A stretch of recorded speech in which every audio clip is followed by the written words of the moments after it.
तो last episode में हमने देखा था कि इस एल्डर का स्पेयर आगे सीधे मूशे के सीने में घुस जाता है, जिसे मूशे निकालते हुए कहता है कि लगता है आज मेरा लक ही थोड़ा खराब है। तभी एल्डर कहता है बच्चे आज मैं तुम्हें बुरी तरीके से टॉर्चर करने वाला हूँ, चलो पहले तुम्हारे सर को ही काट कर अलग किया जाए।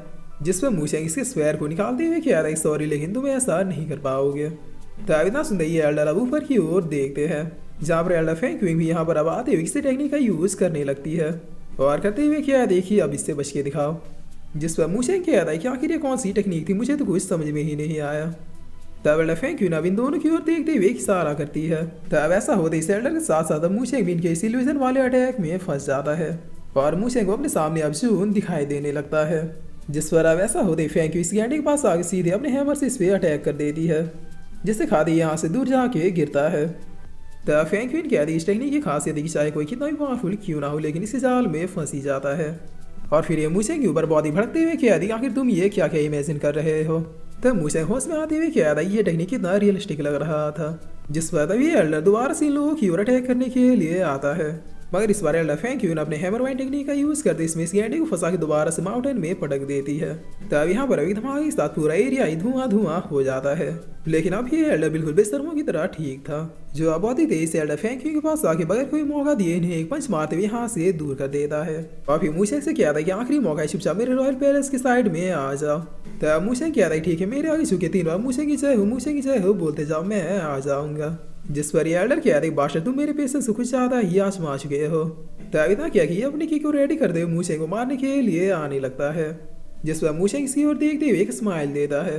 तब इसके पीछे ब्लैंक स्पेस का बैरियर खुल जाता है।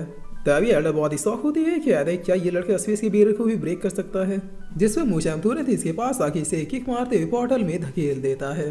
तभी ब्लैंक स्पेस अब इस गैंडे को अंदर खींचना शुरू कर देता है। जिस पर मूशे पीछे आते हुए कह रहे गैंडे अब कुछ ही सोचने समझने का समय गया, अब आराम से उस ब्लैंक स्पेस में झटके खाते हुए निपट जाओ। जिस पर एल्डर कह रही बादशाह तुमने ब्लैंक स्पेस को ओपन कर दिया, क्या तुम्हें यह डर नहीं कि विल गॉड इस रियलम में आ जाएगा। तब मूशे कह रहे तुम इससे चिंता मत करो, विल गॉड को पहले ही ब्लैंक स्पेस निकल चुका है। जिस पर अविन बातें सुन के एल्डर अब ना चाहते इस पोर्टल में खींचा जाने लगता है। ताकीनो कह रहे देखा मेरा प्लान हमेशा ही सक्सेस होता है। जिस पर मूशे इसके पास आके इसके मुंह पे लात मारते हुए कह रहा कि कमीना तो नीचे चला जा। तब फाइनली गैंड अब इस पोर्टल में गिर जाता है। जिस पर मूशे कह रहा सिंपल खत्म हो गया मैटर, मगर तभी एल्डर दोबारा से इस पोर्टल से निकलने लगता है, जिसे देखकर मूशे कह रहा है कितना बेशरम आदमी ये गैंडा तो इस पोर्टल से भी निकल रहा है।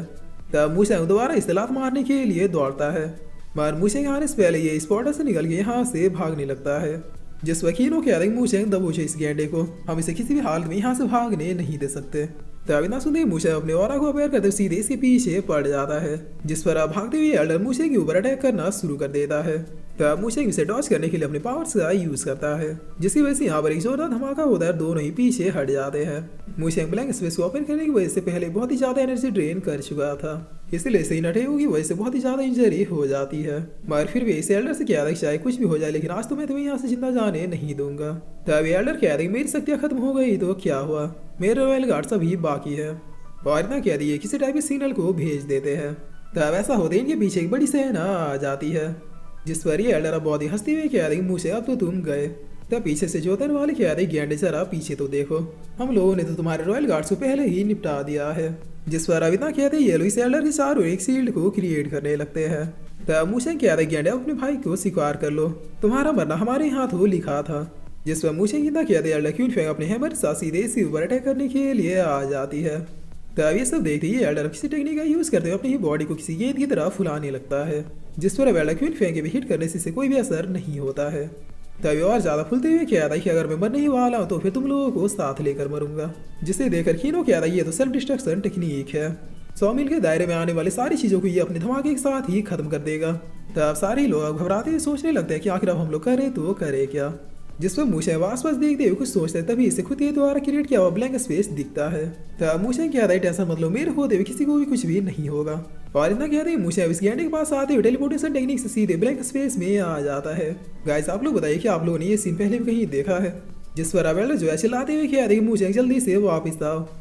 कीनो भी अब मूशे से कह रहा है कि जल्दी चलो ये पोर्टल अब बंद होने वाला है। जिस पर ये दोनों अब सीधे इस पोर्टल से बाहर निकलने के लिए जाने लगते हैं, मगर मूशे के निकलने से पहले ये एल्डर फट जाता है, जिसकी वजह से यहाँ पर एक बहुत ही भयानक एक्सप्लोजन होता है।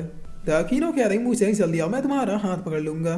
लेकिन मूसे बाहर आने से पहले इस भयानक धमाके की चपेट में आ जाता है, जिसकी वजह से जो पोर्टल था उसमें से एक बहुत ही टेरिफाइंग एनर्जी रिलीज होती है, जो सारे लोगों से यहाँ से बहुत ही दूर कर देता है। तब जैसे सब कुछ साथ होता है तो हम देखते हैं कि ये पोर्टल बंद हो चुका था, जिसमें कीनो अब सीधे आके मिट्टी को हटाते हुए कहते हैं कि नहीं मूसे तुम नहीं मर सकते, लेकिन अगर ऐसा है तो फिर तुम्हारे सोल के साथ मेरा कॉन्टैक्ट टूट कैसे गया। और इतना कहते हैं कीनो अब यहाँ पे बहुत ही जोर से रोना शुरू कर देता है। तब इधर अब सारे लोग भी बहुत ही ज्यादा दुखी हो जाते हैं, क्योंकि इस बार सबने अपनी आंखों से मूसे को मरते हुए देखा था। इस पर अब सीन चेंज होता है, हमें 1 महीने के बाद का सीन दिखाया जाता है, जहाँ पर सीनियर दावेल मुरॉक से कहते हैं हम पिछले 1 महीने से मूसे को ढूंढे लेकिन उसका कुछ भी अता पता नहीं चला। दावेल मुरॉक कहते हैं ढूंढना जारी रखो, वो लड़का ऐसे ही नहीं मर सकता। और फिर मुरॉक फ्रैंकलिन से कहते हैं एक बहुत ही बड़ा रिग्रेट मेरे दिल में चुभ रहा है, मैं उस लड़के को इस बार भी नहीं बचा सका। महीनों से अपने आप को बस यही कहकर तसल्ली दे रहा हूँ कि वो कहीं ना कहीं तो जिंदा ही होगा। जिस पर फ्रैंकलिन कह रही चिंता मत करो, मैं मूसे को बहुत ही अच्छे से जानती हूँ, वो सब कुछ अचीव कर सकता है लेकिन मौत को इतनी आसानी से अचीव नहीं कर सकता। कुछ दिनों के बाद हम पोर्ट मास्टर को देखते जो कि कहीं पर जाते हुए क्या मास्टर मुझे नहीं पता कि आप जिंदा है या फिर नहीं, मगर आपके बदले के लिए मैं एक ऐसी सेना खड़ी करूंगा जो रॉयल पैलेस वालों को रौंद के रख देगा। जिसके बाद इधर अब मास्टर रम को देखते हैं जो कि बहुत ही सैड होकर कह रहे कि मूसे में ज्यादा ही तुम जिंदा हो, लेकिन इतने दिन बीत गए तुम वापिस क्यों नहीं आए। तब सीन चेंज होता है और हम ब्लैक स्पेस का सीन देखते हैं, जहाँ पर एक्सप्लोजन के बाद मूसे बेहोशी की हालत में ब्लैक स्पेस में फ्लो कर रहा था।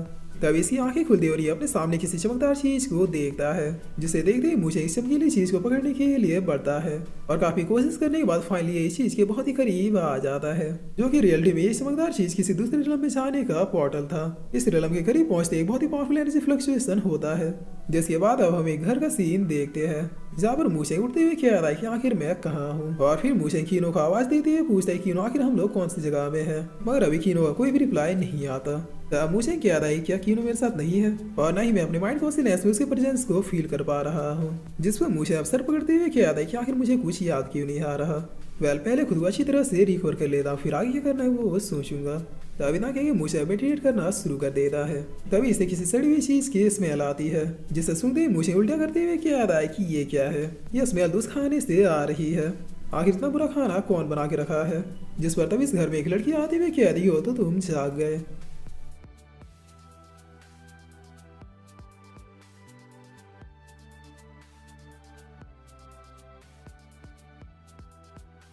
और फिर इसी के साथ ही एपिसोड यहीं पे खत्म होता है।